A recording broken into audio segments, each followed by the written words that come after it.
ओम अज्ञानतिमिरान्धस्य ज्ञानाञ्जनशलाकयः चक्षुरुन्मीलितं येन तस्मै श्रीगुरुवे नमः। हरे कृष्णा। आज गीता श्रृंखला के 51वें सत्र में आप सभी भक्तों का हार्दिक स्वागत है।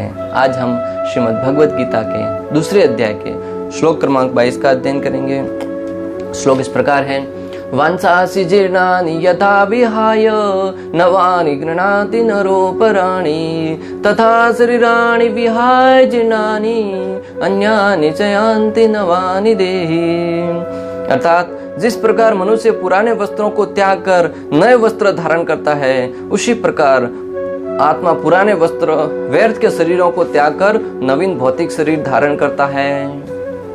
तो जिस प्रकार गत सत्र में हमने पढ़ा कि किस प्रकार भगवान श्री कृष्ण अर्जुन को न्याय और अन्याय की परिभाषा समझाते हुए, हिंसा और अहिंसा की परिभाषा समझाते हुए कि कहां पर हिंसा की आवश्यकता है और कहां पर अहिंसा की आवश्यकता है। अगर जहां पे हिंसा की आवश्यकता है वहां पे भी आप अज्ञान के कारण अहिंसक बने रहे तो निश्चित रूप से समाज में जिसका तुम्हें डर है, जिसका तुम्हें भय है, वो तो तुम्हारे युद्ध नहीं करने के कारण उत्पन्न होगा। आज हम देख भी रहे हैं कि जो क्षत्रिय हैं उनका स्वभाव क्या होता है। क्षत्रियों का स्वभाव होता है शासन करना, क्षत्रियों का स्वभाव होता है दुष्ट व्यक्तियों को सजा देना, क्षत्रियों का स्वभाव होता है कि देश की रक्षा के लिए अपने आन मान और शान के साथ खड़े हो जाते हैं। वो कहीं भी किसी प्रकार के कार्यों से डरते नहीं है, भयभीत नहीं होते, क्योंकि उनके स्वभाव है वो भी क्षत्रिय है। और उस क्षत्रिय स्वभाव के व्यक्तियों को उचित मार्गदर्शन द्वारा उनको देश की रक्षा में लगाना चाहिए, नियुक्त करना चाहिए, ताकि उनके जो स्वभाव है उनके अनुकूल वो कार्य कर सकें। जब क्षत्रिय स्वभाव के व्यक्तियों को उचित मार्गदर्शन नहीं मिलने के कारण वो सेना में नहीं लग पाते, अपना क्षत्रिय स्वभाव का प्रदर्शन नहीं कर पाते, इसलिए वो अपने शक्ति का प्रयोग अन्नत के कार्यों करने में करते हैं, दूसरों के ऊपर अत्याचार करने में करते हैं, चोर डाकू बनने में करते हैं, बड़े बड़े अत्याचारी व्यक्ति बनने में करते हैं। मैं यहाँ पे किसी जाति धर्म का उल्लेख नहीं कर रहा हूं, मैं यहाँ पे क्षत्रिय स्वभाव का बोल रहा हूं। भगवान ने कहा है कि 4 प्रकार के वर्णों की मैंने संरचना करी है और वो स्वभाव के अनुसार करिए, उनके गुणों के आधार पर करिए। तो यहाँ पे गुण क्या होना चाहिए? क्षत्रिय, यानी कि उसके अंदर उसका खून है वो देश की रक्षा के लिए खौलना चाहिए। वो क्षत्रिय स्वभाव जब देश की रक्षा करने में नहीं होता तो वो बुरे कार्यों करने में भी उसकी शक्ति संलग्न होती है। शास्त्रों के ज्ञान को समझे बिना मात्र भावुकता में आकर अहिंसा पालन करने से कायरों की संख्या बढ़ती जाएगी। शास्त्रों के जो सिद्धांत हैं उनको समझे बगैर अगर मात्र हम भावुकता में आकर नहीं, हमें अहिंसक बनना चाहिए, हमें किसी प्रकार की हिंसा नहीं करनी चाहिए। बड़े बड़े बुद्धिजीवी टीवी पर आकर डिबेट में आकर बैठे बैठे बोलते हैं नहीं, किसी प्रकार की हिंसा नहीं होनी चाहिए, और वही व्यक्ति सवेरे में घर में मुर्गी पकाकर खा के आया है। अरे तुम निर्दोष जीवों को मार कर खा के आए और तुम किस मुंहों अहिंसा की बातें कर रहे हो? वो व्यक्ति वहां पे आकर बड़ी अहिंसा की बातें कर रहे हैं। उनको नहीं पता कि घर में अनेक प्रकार की हिंसा करके आए हैं, अपने पति के प्रति, अपने परिवार के प्रति अनेक प्रकार की हिंसा करके आए हैं। बड़े बड़े बुद्धिजीवी व्यक्ति शास्त्रों के ज्ञान के अभाव में सरकार में बैठे रहने के कारण वो ऐसे ऐसे निर्णय ले लेते हैं जो शास्त्रों के विरुद्ध हैं। आज हम देख रहे हैं कि प्रशासन में बैठे हुए व्यक्ति अपना पूरा का पूरा समय रोड बनाने में लगा देते हैं, कहां पे क्या कार्य करना उसमें निहित कर देते हैं। उनको ये ज्ञात नहीं है कि वो कार्य करने से किस प्रकार उचित तरीके से किया जाए, वो नहीं समझ पाते हैं, क्योंकि उनके प्रशिक्षण की अनावश्यकता के कारण स्वयं व्यक्ति, हिंसक व्यक्ति अनेक प्रकार की हिंसाएं करी है, जेल में बैठा बैठा भी चुनाव लड़ता है, और वो जब चुनाव में विजय होता है तो बाहर आकर पूरे के पूरे परमिशन के साथ अनेक प्रकार की हिंसाएं करता है। देखते भी हैं कि ऐसी समाज में प्रणाली होने के कारण जेल में बैठा हुआ व्यक्ति चुनाव लड़ता है, और चुनाव में विजय होने के उपरांत जिस व्यक्ति ने उसके ऊपर केस कराया था उसके प्रति अपना पर्सनल तरीके से बदला लेने का प्रयास करता है, और सरकार का हिस्सा होने के कारण उसके ऊपर कोई कार्रवाई तक नहीं होती। मैं आपको जो यहाँ पे बताना चाह रहा हूं कि हिंसा कहां पे करनी है और कहां पे अहिंसा का पालन करना है, ये हमें शास्त्रों से सीखना होगा। भावुकता में आकर नहीं करना है, किसी का लेक्चर सुन लिया, हाँ हम युद्ध करने के लिए तैयार हो गए। नहीं, अगर तुम ऐसे युद्ध करने के लिए खड़े हो जाओगे तो पुलिस पकड़कर जेल में लेके जाएगी। तो शास्त्रों के मार्गदर्शन में जहां पे हिंसा की आवश्यकता है, सरकार के निर्देशन में सरकार को चाहिए कि ऐसे ऐसे अधिकारियों को नियुक्त करे जो क्षत्रिय स्वभाव के हैं, उनको पुलिस में भर्ती करे, सेना में भर्ती करे, जिससे उनके स्वभाव के अनुसार वो कार्य करें। आज कायर लोग हैं, वो सेना में आने के कारण, पुलिस में आने के कारण किसी भी हत्यारे के ऊपर कठोरता से दंड देने के बजाय धन लेकर उनके साथ समझौता कर देते हैं और उसका समाज पर गलत प्रतिकूल प्रभाव पड़ता है।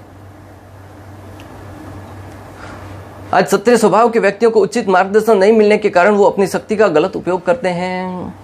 आज अत्याचारी व्यक्ति सरकार में होने के कारण लोगों पर आए दिन अत्याचार होते हैं। तो इस प्रकार हम समझ सकते हैं कि किस प्रकार जो अत्याचारी व्यक्ति हैं उनको दंड देना ही एकमात्र तरीका है उनको सुधारने का। आज जब कोई व्यक्ति नन्ही सी गुड़िया के साथ कोई अपराध कर लेता है, बलात्कार जैसी जघन्य अपराध कर बैठता है, तब ये कहकर उनको क्षमा करते हैं ये तो अभी नाबालिग है, अभी नाबालिग है, लेकिन उसने गलत व्यवहार तो किया है, गलत कार्य तो किया है, तो उसको दंड देना उचित है। वरना वो नाबालिग बनकर छूट जाएगा तो दूसरे नाबालिग की भी ऐसी ही प्रेरणा होगी कि वो भी ये अत्याचार करेगा।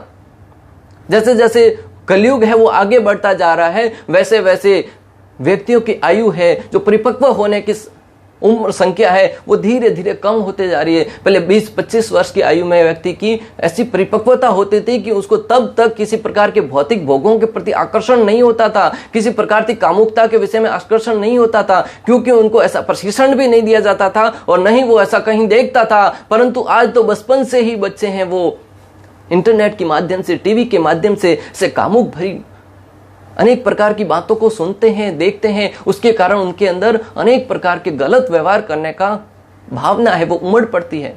व्यक्ति को चाहिए कि सही प्रशिक्षण दिया जाए। आज समाज में अगर आप बदलाव ला सकते हैं तो एकमात्र प्रशिक्षण के द्वारा, और प्रशिक्षण भले शास्त्रों के द्वारा हो या फिर समाज में जो न्याय की दिशा है, न्याय की समीक्षा है, उसको करके किया जाए। जो दुष्ट व्यक्ति हैं जिन्होंने अत्याचार किया है उनको दंड देना चाहिए, और जो अबोध बालक हैं जिन्होंने अभी कोई समाज में अभी बढ़ रहे हैं उनको प्रशिक्षण देने की नितांत आवश्यकता है।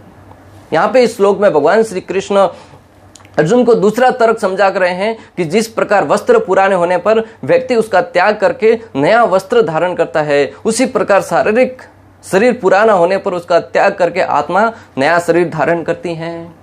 भगवान श्री कृष्ण अर्जुन को समझाना चाह रहे हैं कि जिस प्रकार हमने वस्त्र खरीदा, वस्त्र पुराना हो गया, उसको फेंक देते हैं, रोते नहीं बैठते कि मेरा वस्त्र मेरा चला गया, उसको बड़े ही आसानी के साथ बिना किसी आसक्ति को उसको त्याग देते हैं, तुरंत बाजार में जाकर नया वस्त्र लाकर खरीदते हैं। ठीक उसी प्रकार ये जो हमारा भौतिक शरीर है ये भी एक वस्त्र की भांति है। जब ये जीर्ण शीर्ण हो जाता है, बुढ़ापे में वृद्ध हो जाता है, तब ये आत्मा है वो इस वस्त्र को त्याग कर दूसरे वस्त्र में प्रवेश करता है, दूसरे शरीर में प्रवेश करता है, और ये होता है भगवान की कृपा से। अणु आत्मा का दूसरे शरीर में स्थानांतरण परमात्मा की कृपा से ही संभव हो पाता है। भगवान श्री हरि परमात्मा के प्रभाव में आकर ही, उनकी कृपा से ही ये संभव हो पाता है कि जो अणु आत्मा है वो एक शरीर से दूसरे शरीर में प्रवेश कर पाता है। परमात्मा अणु आत्मा की इच्छाओं की पूर्ति उसी तरह करते हैं जिस प्रकार एक मित्र दूसरे मित्र की इच्छा पूर्ति करता है।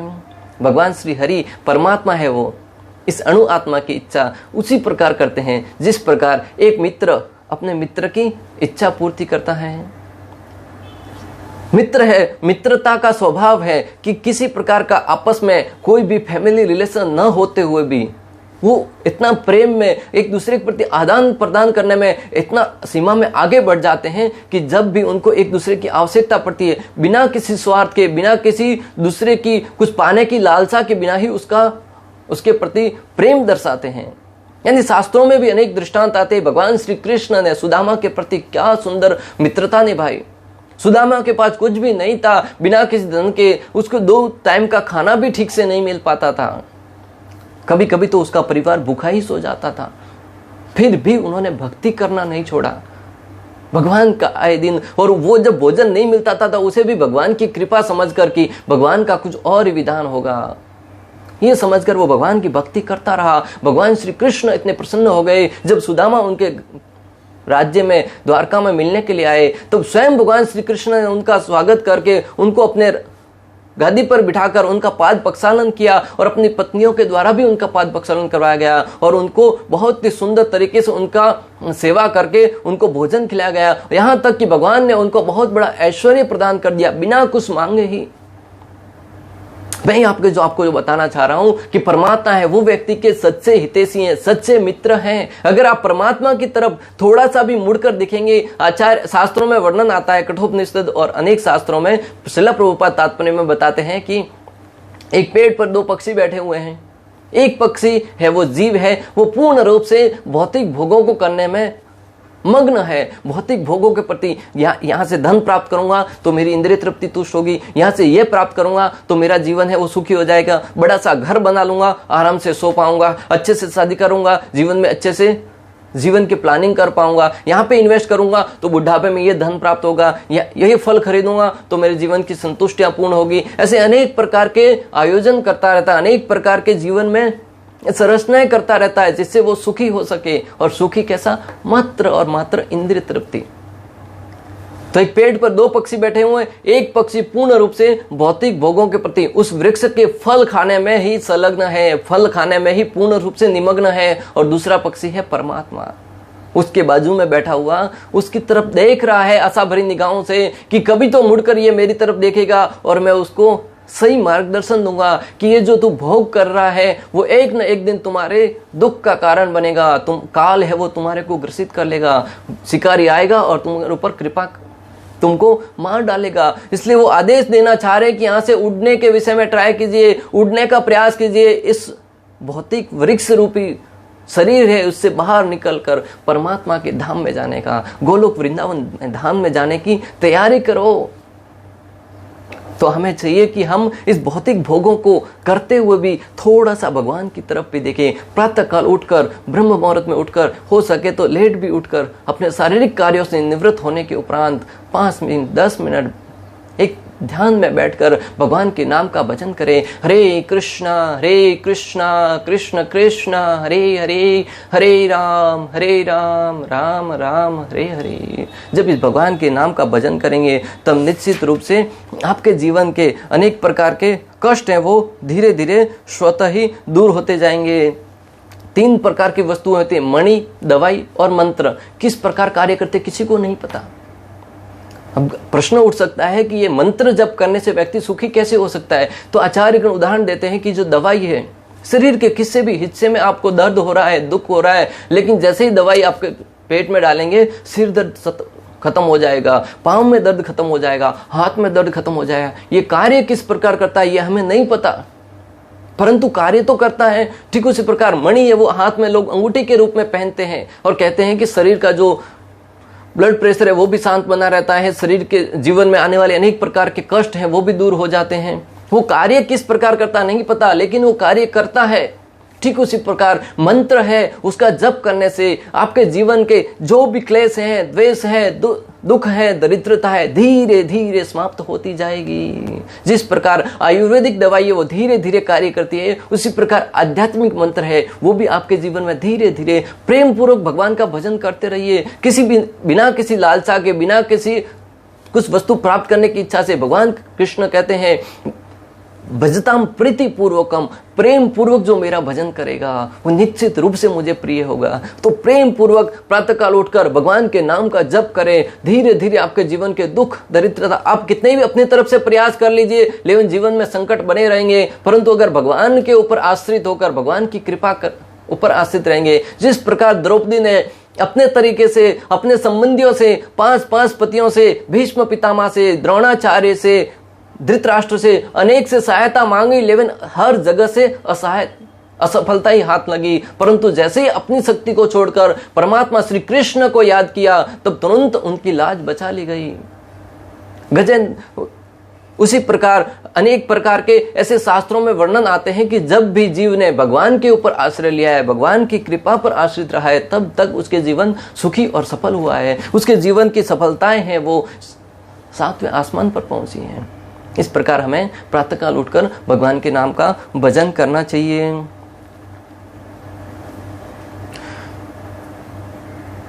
यद्यपि दोनों पक्षी समान गुण वाले हैं, किंतु इनमें से एक भौतिक वृक्ष के फलों पर मोहित है और दूसरा अपने मित्र के कार्यकलापों का साक्षी मात्र है।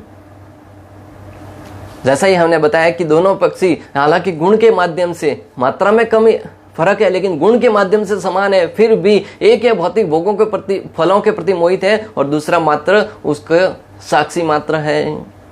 शरीर की आवश्यकता है उतना ही कार्य करना चाहिए। इसका अर्थ ये नहीं कि हमें अपने जीवन से पूर्ण रूप से विरक्त होकर शारीरिक कार्य नहीं करने चाहिए। हाँ, शारीरिक कार्य करने चाहिए। प्रातःकाल उठकर भी शारीरिक कार्यों से निवृत्त होने के उपरांत हमने कहा कि इस भौतिक शरीर की भी जो आवश्यकता है उनको भी पूर्ण करने में समय लगाना चाहिए, क्योंकि शरीर स्वस्थ बना रहेगा तभी तो भक्ति कर पाएंगे, शरीर स्वस्थ बना रहेगा तभी तो कामकाज कर पाएंगे। और जितना धन की आवश्यकता है उसको धन को भी प्राप्त करें और अपने परिवार का भी अच्छे से पोषण करते हुए जीवन में आध्यात्मिक उन्नति की तरफ भी प्रगति करना चाहिए। व्यक्ति शारीरिक रूप से भले ही कुरूप हो, पर अगर वह आत्मा के विषय में ज्ञान रखता है तो वह परम विद्वान है। भले ही शारीरिक रूप से आप कितने भी कुरूप क्यों न है, कोई व्यक्ति काला, कलोटा, लंगड़ा, टूटा कैसा भी है, लेकिन अगर आत्मा का उसको ज्ञान है तो व्यक्ति परम विद्वान माना गया है। ऐसा ही दृष्टांत आता है। एक बार अष्टवक्र मुनि वो मिथिला के राजा माता सीता के पिताजी जनक राजा ने सभा बुलाई कि मुझे एक आध्यात्मिक गुरु की आवश्यकता है, राजगुरु की आवश्यकता है, राजपुरोहित की आवश्यकता है, जिसको मैं अपना गुरु बना सकूं। तो जो सर्वश्रेष्ठ ब्राह्मण होगा उनको मैं गुरु बनाऊंगा। उनके लिए सभा आयोजित की गई कि सर्वश्रेष्ठ ब्राह्मण कौन। अनेक प्रकार के साधुगण जगह जगह से आए, क्योंकि राजा जनक का पुरोहित बनना सौभाग्य की बात थी। राजा जनक थे, वो स्वयं भी विदेही थे, वो उनको इस शरीर के प्रति कोई मोह नहीं था, पूर्ण रूप से मुक्त पुरुष थे, फिर भी वो गुरु प्राप्त करना चाहते थे। तो उनका गुरु बनना तो बड़े भाग्य की बात है। हर एक जगह से बड़े बड़े ब्राह्मण आए, सभा सजी हुई थी। अंत में अष्टवक्र मुनि चलते हुए आ रहे थे। अष्टवक्र मुनि नाम क्यों पड़ा? उनके शरीर में 8 प्रकार के विकार थे, 8 जगह से टेढ़े मेढ़े थे, चलते हुए आ रहे थे। जैसे ही सभा ने देखा कि ये भी ब्राह्मण यहाँ पे गुरु बनने के लिए आए हैं, उनके शरीर को देखकर सारे के सारे व्यक्ति हैं वो हंसने लगे। सारे के सारे ब्राह्मण बैठे हुए थे, वो सब देखकर हंसने लगे कि ये अष्टवक्र भी आ गए यहाँ पे। तब उनकी हंसी को देखकर अष्टवक्र मुनि भी हंसने लगे। तो राजा ने सोचा कि हम तो उनके शरीर को देख, वहां पे उपस्थित ब्राह्मणों ने देखा कि हम तो उसके ऐसे शरीर के वेशभूषा को देखकर हंस रहे हैं और ये हमें देखकर हंस रहा है। ये क्या देखकर हंस रहा है? देखते ही देखते अष्टवक्र मुनि वो राजपुरोहित की जो गद्दी निहित की गई थी उसके ऊपर जाकर बैठ गए। इतने में राजा जनक आए। सब लोग आश्चर्यचकित रहे थे कि अभी तो परीक्षा हुई भी नहीं है, अभी तो ये ठीक से पर्यवेक्षण भी नहीं हुआ कि कौन गुरु होगा, परंतु ये तो पहले से ही जाकर बैठ गए। परंतु अष्टवक्र मुनि इतने महान ब्राह्मण थे, महान ऋषि थे कि उनको कोई बोल भी नहीं पाया। परंतु जब राजा जनक आए, राजा जनक ने कहा कि अभी तो सभा में कोई वाद विवाद भी नहीं हुआ, किसी ने कोई प्रश्न उत्तर भी नहीं किया, फिर आप डायरेक्ट उस कुर्सी पर जाकर कैसे बैठ गए? तब अष्टवक्र मुनि ने बहुत ही सुंदर उत्तर देते हुए कहा कि हे राजन, यहाँ पे तुम अपना कुल पुरोहित ब्राह्मण को अपना गुरु बनाने के लिए ये सभा का आयोजन किया गया है, परंतु सभा में सब लोगों के आने का समय भी समाप्त हो गया। यहाँ पे तो कोई ब्राह्मण है ही नहीं, अकेला मैं ब्राह्मण हूँ और इस अवस्था में मेरे वहां पे बैठना ही उचित है, श्रेष्ठ है। राजा जनक ने कहा ऐसा कैसे? ये इतने सारे लोग तो यहाँ पे बैठे हुए हैं। बोले कि ये सब जब मैं आया तब मेरे शरीर को देखकर, मेरी चमड़ी को देखकर हंसने लगे। ये सब तो ब्राह्मण कैसे हो सकते? ये तो समार है, ये तो शूद्र प्रवृत्ति के हैं, क्योंकि जो व्यक्ति को चमड़ी के आधार पर देखता है, ये तो मात्र मेरी चमड़ी को देख रहे थे, ये शूद्र है, ये ब्राह्मण नहीं हो सकते। कहने का तात्पर्य है कि ब्रह्म जानाति इति ब्राह्मण, जो ब्राह्मण है वो ऊपर के रंग रूप को नहीं देखता, वो उनके आत्मा को देखता है, भगवान के जीव रूप में, अंश रूप में देखता है। पिछले अनेक अध्याय में भी हमने समझा कि ब्राह्मण की परिभाषा क्या होती है। जो विद्वान पुरुष है वो हर एक को समभाव से देखता है। तो यहाँ पे अष्टवक्र मुनि कहने लगे कि इन्होंने तो मेरे शरीर को ही देखा, मेरी काया को ही देखा है। तब राजा जनक समझ गए और उनको अपना गुरु बना लिया और उनसे निवेदन करने लगे, हे गुरुदेव, मुझे मुक्ति का मार्ग बताइए, मुझे इन आसक्तियों से पीछा कैसे छुड़ाऊं, इनसे मुझे मार्ग बताइए। तो अष्टवक्र मुनि वहां से उतरकर बाहर वन की तरफ जाने लगे और वन में जाकर एक पेड़ को पकड़कर कहने लगे, हे राजन, मुझे इससे छुड़ाओ, पेड़ से मुझे छुड़ाओ, पेड़ मुझे छोड़ दो, पेड़ मुझे छोड़ दो। राजा जनक असंभित रह गए। कहने लगे कि हे ऋषिवर, पेड़ ने तुमको नहीं, तुमने पेड़ को पकड़ा है, थोड़ा सा बुद्धि का प्रयोग तो कीजिए। पर और भी अष्टवक्र ऋषि है, वो कहने लगे राजन मुझे छुड़ाओ, ये पेड़ मुझे नहीं छोड़ रहा है। तब राजा ने कहा, हे ऋषिवर, आप स्वयं बुद्धिमान हैं, ऐसा कार्य क्यों कर रहे हैं, मुझे ठीक ठीक समझ में नहीं आ रहा है। तब अष्टवक्र मुनि ने कहा कि यही तो मैं बात तुम्हें बताना चाह रहा था। आसक्तियों ने तुम्हें नहीं जकड़ा है, तुमने आसक्तियों को जकड़ा है। जिस प्रकार पेड़ ने मुझे नहीं पकड़ा, मैंने पेड़ को पकड़ा है, उसी प्रकार आसक्तियों ने तुम्हें नहीं जकड़ा है, तुमने आसक्तियों को पकड़ के रखा है। मैं आपको यह शिक्षा देना चाह रहा था। तो यहाँ पे बहुत ही सुंदर शिक्षा प्राप्त होती है कि जो बड़े बड़े रिसीवर होते हैं, बड़ी से बड़ी बात को बहुत ही साधारण तरीके से समझा देते हैं कि जो भी आसक्तियां हैं, परिवार के प्रति हैं, धन के प्रति हैं, समाज के प्रति हैं, देश के प्रति हैं, राष्ट्र के प्रति हैं, वो सारी की सारी आसक्तियों को हमने जकड़ कर रखा है, आसक्तियों ने हमें नहीं जकड़ कर रखा है। अक्सर हम कहते हैं कि ये जो बुरा स्वभाव है, बुरी स्वभाव है, मेरे से छूटता नहीं, बुरा स्वभाव ने तुमको नहीं जकड़ा है, तुमने उसको पकड़ के रखा है। सिगरेट पीने की आदत है, सिगरेट ने तुमको नहीं पकड़ा है, तुम सिगरेट को पकड़ के रखे हो। तुम चाहो तो एक ही क्षण में उसको छोड़ सकते हैं। व्यक्ति माउंट एवरेस्ट की गति, माउंट एवरेस्ट तक पहुंच जाता है, समंदरमा तक पहुंच गए आज की वैज्ञानिक, और आप सिगरेट तक नहीं छोड़ सकते, नशा तक नहीं छोड़ सकते। अगर व्यक्ति के अंदर इच्छा शक्ति है कोई कार्य करने की, तो दुनिया की कोई ताकत नहीं कि उसे करने से रोक पाए। आज के समाज का दुर्भाग्य है कि बचपन से बच्चों को आत्मा के विषय में कोई ज्ञान नहीं दिया जाता। आज के समाज का दुर्भाग्य है कि बच्चों को बचपन से ही आत्मा के विषय में कोई ज्ञान नहीं दिया जाता। मात्र और मात्र ये ज्ञान दिया जाता है कि धन कैसे कमाया जाए, इस भौतिक जगत में धन प्राप्त करके भौतिक भोगों को कैसे भोगा जाए। जब तक आत्मा के विषय में ज्ञान नहीं दिया जाएगा, व्यक्ति सुखी नहीं हो सकता। कितना ही धन क्यों न कमा ले, कितना ही ऐश्वर्य क्यों न कमा ले, जीवन में हमेशा प्रति क्षण दुखी रहेगा, अनेक प्रकार की चिंताओं में मग्न रहेगा। और चिंता और चिंता है वो दोनों व्यक्ति को धीरे धीरे दोनों ही जला, चिंता है वो तो एक ही क्षण में जलाकर खाक कर देती है, परंतु चिंता है वो तिनका आए दिन उसको जलाती रहती है। तो हमें चाहिए कि प्रारंभिक प्राथमिकता से ही बच्चों को स्कूल में भगवत गीता का ज्ञान प्रदान करके उनको आत्मा के विषय में ज्ञान दिया जाए कि आप शरीर नहीं, आप आत्मा है, शारीरिक कार्यों को करना है, परंतु साथ ही साथ हमें भी ये भी ज्ञात होना चाहिए कि हम इस भौतिक शरीर में रहते हुए शरीर नहीं, आत्मा है, आत्मा का भी कुछ पोषण करना चाहिए, तब व्यक्ति सुखी रह पाएगा। आत्मा का स्वभाव है सत्चित और आनंद।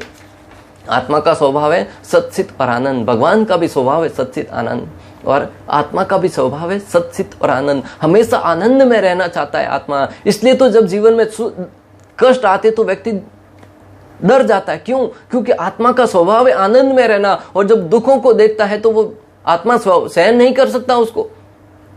आत्मा का स्वभाव है ज्ञान में रहना, और जब व्यक्ति अज्ञान को प्राप्त होता है तो व्यक्ति डर जाता है, हमेशा ज्ञान को ढूंढने का प्रयास करता है। क्यों? क्योंकि आत्मा का स्वभाव है ज्ञान में रहना, परंतु अज्ञान को देखकर उसको भय लगने लगता है। आत्मा का स्वभाव है पूर्ण सत्व में रहना, पूर्ण रूप से सत्य में रहना, प्रकाश में रहना, परंतु जब वो अज्ञानता की तरफ देखता है, अज्ञान रूपी अंधकार में प्रवेश करता है जीव, तब आत्मा वो भयभीत हो जाता है।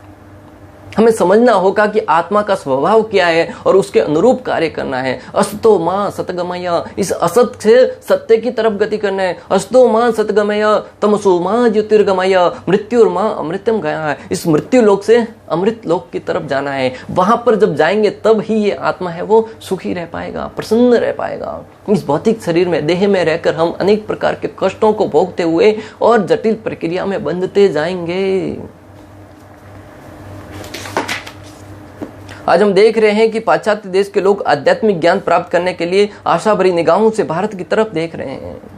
आज हम देख भी रहे हैं कि पाश्चात्य संस्कृति है, पाश्चात्य जगत के लोग हैं, वो भारत की तरफ आशा भरी निगाहों से देख रहे हैं कि भारत की तरफ जाएं और वहां से कुछ ज्ञान अर्जित करें, आध्यात्मिक ज्ञान। पाश्चात्य देश से अनेक लोग आते हैं, वहां पे भौतिक भोग की कोई कमी नहीं है, भौतिक ऐश्वर्य होते हुए भी अपने आप को दुखी और प्रताड़ित महसूस कर रहे हैं, इसलिए तो वो आध्यात्मिकता की तरफ पलायन करते हुए भारत की तरफ आ रहे हैं, और भारत में आकर आध्यात्मिक के विषय में जिज्ञासा करके अनेक प्रकार के संत महंत बन रहे हैं। आज हम देख रहे हैं कि संपूर्ण विश्व में क्रांति आई हुई है। हर एक व्यक्ति भक्ति को अपनाना चाहता है और भक्ति को अपनाकर पूर्ण रूप से आनंद में रह रहा है। हम भारतवासी पाश्चात्य संस्कृति को फॉलो करके दुख की तरफ, दुर्गति की तरफ गति कर रहे हैं, और पाश्चात्य संस्कृति है वो आध्यात्मिक संस्कृति तक गति करके अपने आप को सुखी रख रहे हैं। हम देख रहे हैं कि हमारा जो वेशभूषा था, धोती कुर्ता और माता बहनों का साड़ी वगैरह पहनना था, वो हटकर पाश्चात्य संस्कृति को फॉलो करने लगे हैं। और पाश्चात्य देश में जो लोग अर्धनग्न पड़े रहते थे, वो आज धोती कुर्ता पहनकर, सर पर तिलक लगाकर शिखा रखते हैं। और माताएं हैं वो साड़ी पहनकर, अनेक प्रकार की वेशभूषा पहनकर अपने जीवन का उद्धार कर रहे हैं। हमें उनसे कुछ सीखना चाहिए। अगर सीखने वाली बात है तो अच्छी बातें सीखनी चाहिए, बुरी बातों को सीखने से तो हमारी अधोगति ही होगी। आत्मा परमात्मा का अंश होने के कारण स्वतः भगवान के दिव्य ज्ञान के प्रति आकर्षित होता है। आत्मा है वो परमात्मा का अंश होने के कारण स्वतः ही उनके दिव्य नामों के प्रति आसक्त होता है। हमारा कर्तव्य होना मात्र और मात्र, हमारा कार्य क्या है कि हम आत्मा को भगवान के नाम के जप करने में थोड़ा सा हमारे शरीर को संलग्न करें। जैसे ही हम भगवान के नाम का जप करने लगेंगे, हम दिव्य आनंद की अनुभूति करने लगेंगे। एक बार श्रील प्रभुपाद जब विदेश में गए तो वहां पर अनेक प्रकार से प्रचार करने का प्रयास किया, परंतु किसी ने उनकी एक बात नहीं सुनी। तब श्रील प्रभुपाद एक गार्डन में जाकर एक पेड़ के नीचे बैठकर कीर्तन करने लगे, हरे कृष्णा कृष्ण कृष्ण हरे हरे, हरे राम राम राम हरे हरे। प्रभुपाद अपनी धुन में कीर्तन करने लगे। आधे घंटे तक आंखें बंद करके कीर्तन करते रहे, भगवान को पुकारते रहे। तब जैसे आंख खोल के देखा, हजारों व्यक्ति, सैकड़ों व्यक्ति उनके इर्द गिर्द नृत्य करने लगे। इस बात से पता चलता है कि जीवों का आकर्षण है वो स्वतः स्वाभाविक ही भगवान के नाम के प्रति है। मात्र और मात्र हमें चाहिए कि हम उसको उसकी प्रवृत्ति में लगाएं। अगर समाज को सुखी देखना चाहते हैं तो स्कूलों में गीता का ज्ञान देना अत्यंत आवश्यक है। महामंत्र का जप करने से जीव की आध्यात्मिक चेतना जागृत होती है और वह भी सुखी होने लगता है। जैसे ही हम महामंत्र के जप में संलग्न होंगे, व्यक्ति की आध्यात्मिक चेतना है वो धीरे धीरे जागृत होगी और स्वतः ही व्यक्ति सुखी होने लगेगा। कीर्तन में लोग स्वतः नाचने लगते हैं। जैसे ही कीर्तन प्रारंभ होता है, आप कभी मंदिर में जाते हैं, वहां पे लोग स्वतः ही नृत्य करने लगते हैं। इस प्रकार श्लोक क्रमांक 22 में हमने समझा कि किस प्रकार हमारा स्वभाव है आनंदमयो भाषात, और हम भौतिक भोगों को भोग करके सुखी होना चाह रहे हैं, तो हम दुख की तरफ पलायन कर रहे हैं। तो हमें चाहिए कि हम भगवान के नाम का स्मरण करके, भगवान के नाम का जप करके, भगवत सेवा में लगकर अपनी आत्मा को तुष्ट करके भगवत सेवा की तरफ बढ़कर अपने आप को सुखी कर सकते हैं। अर्जुन को भी भगवान वही ज्ञान दे रहे हैं कि तुम मेरे आदेश का पालन करके आत्मा के मरायमाण होने की चिंता किए बगैर युद्ध करने के लिए अपने कर्तव्य का निर्वहन करो। इस प्रकार श्लोक क्रमांक 22 का भक्ति वेदांत तात्पर्य पूर्ण हुआ। अंत तक हमारे साथ बने रहने के लिए आप सभी का हृदयपूर्वक, प्रेम पूर्वक बहुत बहुत धन्यवाद। श्रील प्रभुपाद की जय। श्री श्री राधा गोपीनाथ भगवान की जय। श्रीमद् भगवद गीता की जय। हरे कृष्णा कृष्ण कृष्ण हरे हरे, हरे राम राम